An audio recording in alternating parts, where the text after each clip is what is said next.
말씀은 마가복음 10장 32절로 45절까지의 말씀입니다.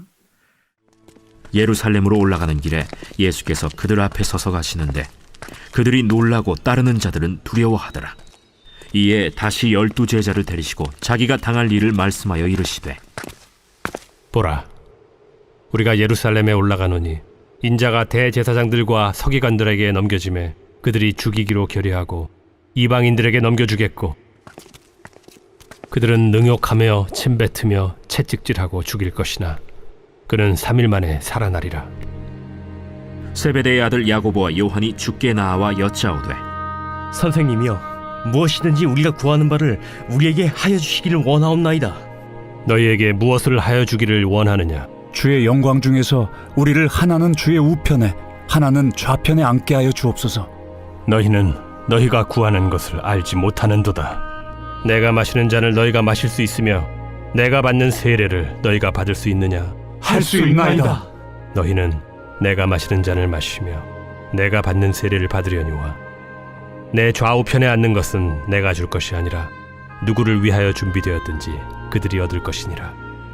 10 제자가 듣고 야고보와 요한에 대하여 화를 내거늘 예수께서 불러다가 이르시되, 이방인의 집권자들이 그들을 임의로 주관하고 그 고관들이 그들에게 권세를 부리는 줄을 너희가 알거니와 너희 중에는 그렇지 않을지니 너희 중에 누구든지 크고자 하는 자는 너희를 섬기는 자가 되고 너희 중에 누구든지 으뜸이 되고자 하는 자는 모든 사람의 종이 되어야 하리라.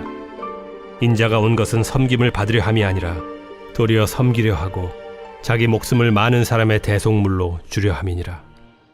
아멘.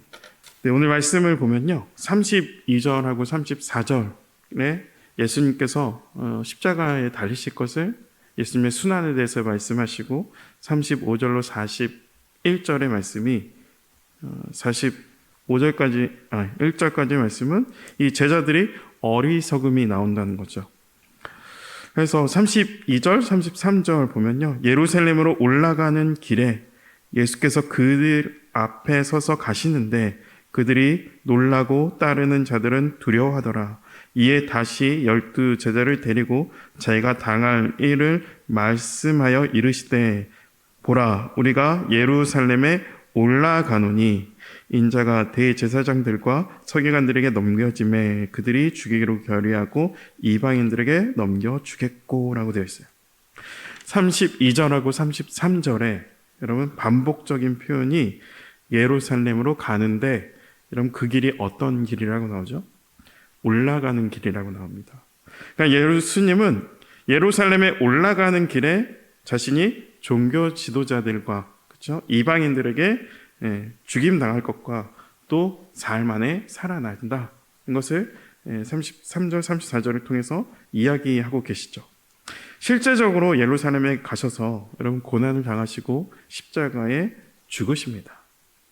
바로 올라가는 길을 가고 있지만, 그렇죠? 예수님의 말씀은 오히려 내려가고 낮아지고 섬김에 대해서 말씀하고 계십니다. 여러분, 내려가는 과정이 없으면 올라가지 못하는 거죠. 여러분, 누구든지 모든 사람은 올라가고 싶어 한다는 거죠. 올라가려고 애쓰고요, 힘쓰고 또, 그렇죠? 또 어떤 사람들은 누군가를 밟고 오르려고 하죠. 하지만 그 올라가는 과정이 바르지 못하면 올라가 봐야 여러분 낭떠러지를 만날 수 있고 절벽을 만날 수 있다는 거예요. 우리가 아는 구약 성경의 많은 인물들이 그렇게 되었다는 거죠. 그렇죠? 여러분, 요셉이 총리가 된 것이 그냥 된 것이 아니었습니다. 철저하게 애굽의 범죄자로 감옥에 있다가, 그렇죠? 총리가 됐었고, 다윗도 왕으로 인정받기까지 광야에서 도망자로 살아야 되는 그런 삶을 살았죠. 어떻게 보면 성경의 많은 인물은 내리막의 인생을 살았어요. 그렇죠? 그냥 내리막길의 인생이 아니라 제대로 그냥 내리막이 아니라 그들이 어떻게 보면 내리막을 가고 있는 인생이었지만 제대로 올라가기 위한 과정이었다는 거죠. 여러분, 그 시대의 예루살렘이란 도시를 정확하게 이제 우리 말씀 가운데 나와 있는 구절이 이제 42절인데요. 예수께서 불러다가 이르시되 이방인의 집권자들이 그들의 임의로 주관하고 그 고관들이 그들에게 권세를 부리는 줄을 너희가 알거니와 라고 되어 있어요. 그러니까 지금 예수님은 예루살렘으로 올라가는데 그 예루살렘이란 도시도요, 어떤 도시냐면 이방인의 집권자, 그렇죠? 로마로부터 파견된 분봉왕이 있었고요. 예, 그런 정치가들이 있었고, 예, 로마 군대들이 있었고요. 그렇죠? 그렇죠? 그들은 너무나도 그 땅에서, 예루살렘이란 그 땅에서 너무나도 요즘 말로 하면 갑질을 하고 있는 거죠. 당당하게, 당연하게. 그래서 예수님께서 그 로마의 갑질이 있는 예루살렘에 올라가시는 이유는, 그렇죠? 우리를 구원하시기 위한 죽음을 향해 가는 길이었다는 거죠. 근데 그 길 가운데 오늘 두 제자가 예수님께 청탁을 하죠. 야고보와 요한이 예수님의 영광의 자리에 오를 때에 자기가 좌의정 우의정 하게 해달라 이야기하죠. 37절인데요. 여짜오되 주의 영광 중에 우리를 하나는 주의 우편에 하나는 좌편에 앉게 하여 주옵소서 이야기하고 있어요. 이야기를 듣고 남은 10명의 제자들이 화를 내죠. 화를 내는 이유는 동일한 마음이 있는 거예요. 내가 먼저 청탁하려고 했는데 얘네 2명이 해버렸네? 라는 마음이 있으니까 이 제자들이 남은 10명이 2명에 대해서 화를 내고 있는 거죠. 결국 야고보, 요한 뿐만 아니라 예수님의 어떤 높은 지위에 오르면 한 자리를 꿰차야 됐다는 이 마음이 저 12명의 제자 모두가 가지고 있었다라는 거예요. 그런 그들에게 예수님은 진정 큰 사람이 어떠해야 되는지, 그리고 예수님의 오신 목적에 대해서 말씀하시죠. 42절, 45절인데요. 예수께서 불러다가 이르실 때 이방인의 집권자들이 그들의 임의로 주관하고 그 고관들이 그들에게 권세를 부리는 줄을 너희가 알거니와 너희 중에는 그렇지 않을지니 너희 중에 누구든지 크고자 하는 자는 너희를 섬기는 자가 되고 너희 중에 누구든지 으뜸이 되고자 하는 자는 모든 사람의 종이 되어야 하리라. 인자가 온 것은 섬김을 받으려 함이 아니라 도리어 섬기려 하고 자기 목숨을 많은 사람의 대속물로 주려 함이니라. 아멘. 네, 좌의정 우의정 예수님께 요구하는 것이 아니라 섬기는 자가 되어야 된다라고 알려주고 있다는 거죠. 여러분, 이 말씀 이전에 오른편 왼편 원하고 있는 제자들에게 예수님이 또 말씀하셨어요. 40절에 내 우편에 앉은 것은 내가 줄 것이 아니라 누구를 위하여 준비되었는지 그들이 얻을 것이니라 라고 말씀하시죠. 여러분, 오른편 왼편에 있는 사람들이 이미 내정되어 있다. 지금 청탁을 했는데 예수님은 대답은 야, 거기 누가 갈지 내정되어 있다 이야기하는 거죠. 실제적으로요, 여러분, 예수님께서 십자가에 달리셨을 때 두 강도가 오른편 왼편에 십자가를 지고 있었죠. 그리고요, 38절 39절에 예수께서 이르시되 너희는 너희가 구하는 것을 알지 못하는도다. 내가 마시는 잔을 너희가 마실 수 있으며 내가 받는 세례를 너희가 받을 수 있느냐라는 질문에 그들이 말하되, 39절인데 말하되 할 수 있나이다. 예수께서 이르시되 너희는 내가 마시는 잔을 마시며 내가 받는 세례를 받으려니와 라고 이렇게 말씀하셨다는 거죠. 그리고 이들이 정말 할 수 있다라고 대답을 했는데 정말 실제적으로 그 일이 이뤄졌죠. 야고보는 12명의 사도 중에서 사도행전 12장에요. 가장 먼저 순교를 당하는 그런 삶을 살았고요. 사도 요한 또한 반대로 가장 마지막까지 사도들 중에서 가장 마지막까지 살아남아서 도미티안이라는 황제 박해로 밤모섬까지 유배를 갔던 사람이었습니다. 그러니까 야고보와 요한은 예수님께서 지금 말씀하시는 그 잔의 의미를 사실 몰랐죠. 그러나 마실 수 있다고 대답을 했어요. 근데 그 대답이 실제적으로 이루어졌다라는 거죠. 그런 삶을 그들이 살았습니다. 여러분, 중요한 것은 제자로 예수님을 따르고 3년 공생애를 함께 다녔음에도 불구하고 예수님과 제자들의 생각이 달랐다는 거예요. 동상이몽이었다는 거죠. 다른 꿈을 꿀 수 있다는 거예요. 그러므로 주님께서 반복적으로 그 주님의 방향성, 그렇죠? 주님이 하고자 하시는 일, 내가 십자가에 못 박혀 죽을 거다라는 이야기를 반복적으로 오늘이 이제 마지막인데 반복적으로 말씀하시고 계셨다는 거죠.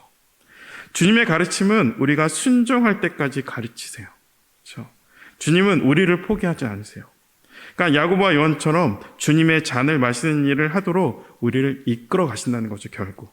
그러므로 주님의 가르침 앞에 우리가 있어야 할 모습은 바로 예수님의 말씀에 귀를 기울여야 한다는 거죠. 그리고 성령을 통해서 그리스도의 할례, 즉 마음의 할례를 우리가 받아야 합니다. 결국 예수님의 사역은 십자가에서 죽임을 당하는 것이었죠. 33절에 보니까 보라 우리가 예루살렘에 올라가더니 인자가 대제사장들과 서기관들에게 넘겨짐에 그들이 주기로 결의하고 이방인들에게 넘겨주겠고 그들은 능욕하며 침뱉으며 책짓질하고 죽일 것이나 그는 3일 만에 살아나리라 하시니라. 그러니까 사람에게 인정받고 칭찬을 듣는 것이 아니라 오히려 능욕을 당하고 채찍을 맞고 죽는 사역을 예수님은 말씀하셨어요. 그러므로 예수님은 예수님의 정체성이 분명하셨죠. 명확하셨어요. 그래서 그렇게 말씀하시는 거죠. 45절에 인자가 온 것은 섬김을 받으려 함이 아니라 도리어 섬기려 하고 자기 목숨을 많은 사람의 대속물로 주려 함이니라. 나는 섬김을 받는 존재가 아니다. 나는 섬기고 대속물로 이 땅에 왔음을 알려주십니다. 그러나 이런 예수님을 따르는 제자들의 모습은 어땠나? 으뜸을 이야기하는 자들이었어요. 그러므로 누가 크냐 논의하고요. 저 왼쪽 오른쪽 좌회전 우회전 하겠다. 저 예수님이 죽겠다고 하니까 왜 그러시냐고 항변하는 사람들. 그리고 세상의 권세를 기대하고 누리려 하는 제자들의 모습이었다는 거죠. 근데 예수님은 그게 아니다. 그렇죠? 누구든지 으뜸이 되고자 하는 자는 모든 사람의 종이 되어야 하리라. 여러분 말씀하신다는 거죠. 결국 제자들이 이해를 했던 예수님은 정치적인 메시아로 이해를 했다는 거죠. 그렇게 높은 자리를 기대했고요. 그렇게 한 자리를 잡으려고 했습니다. 여러분 우리는 제자들이 생각하는 생각과 다른 생각을 하고 있나요? 우리가 이렇게 새벽에도 예배하고요. 봉사도 하고 또 물질도 드리고 예배를 타고 또 하나님을 섬기는 일을 감당합니다. 하지만 내 삶에 정말 하나님의 나라가 임하고 있는가? 내가 그 하나님의 나라의 가치를 붙잡고 살아가고 있는가?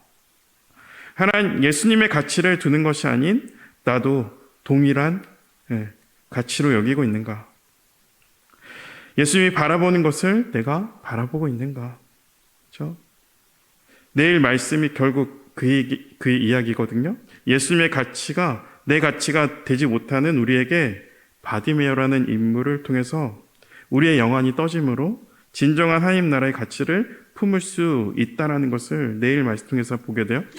그래서 예수님은 예루살렘을 향해서 올라가지만 섬김의 자리로 내려가셨어요. 으뜸이 되려 하지만 종이 되어야 했다는 거죠. 이 역설의 의미를 기억하고요. 오늘도 내가 종의 자세로 내가 가진 영향력, 내가 섬겨야 할 자가 누구인가? 어제의 말씀대로라면 나의 배우자, 나의 아내, 나의 남편일 수 있고요. 또 직장에 함께하는 사람들, 일상에서 만나지는 누군가일 수 있습니다. 그냥 스쳐가는 사람일 수도 있겠죠. 여러분 그들을 기억하며 누군가를 섬기고 먹이고 살리는 여러분 오늘이 되게 해달라고 기도하시고 내 마음 가운데 낮아지는 겸손한 그 마음 우리에게 품게 하여 달라고 기도하시고 정말 그렇게 누군가 섬기고 먹이는 저도 그래서 오늘 이 자리에 어제 갑자기 장례식이 있다 그래가지고 급히 목사님 다녀오신다 그래서 목사님 대신 섬기기 위해서 또 여러분 섬기기 위해서 대타로 나왔어요. 그러니까 여러분도 이 섬기는 하루가 됐으면 좋겠고 그렇게 되시기를 축복합니다. 우리 같이 기도할게요. 인자가 온 것은 섬김을 받으려 함이 아니라 도리어 섬기려 하고 자기 목숨을 많은 사람의 대속물로 주려 함이라. 하나님 아버지 감사합니다. 오늘 말씀을 통해서 예수님의 오심에 대해서 다시금 헤아릴 수 있는 저희들 되게 하시고 내가 높아지려 하고 더 높은 것을 향하고 내가 하나님처럼 되겠노라 하려는 이 죄된 마음 가운데 머물러 있는 것이 아니라 예수님의 겸손한 섬김을 기억함으로 말미암아 누군가를 군림하는 자리에 있지 아니하고 내 가진 작은 것으로도 그 누군가를 멀리끼고 살리는 저희들 될 수 있도록 도와주시고 우리의 마음의 할례를 받게 하여 주시옵소서. 어젠 부부 가정을 섬기기 위한 하나님의 마음을 받았다면 오늘도 여전히 누군가 섬기기 위한 예수님의 마음을 품고 살아갈 수 있도록 그 은혜를 우리에게 허락하여 주시옵소서. 감사드리며 예수 그리스도 이름으로 기도합니다. 아멘.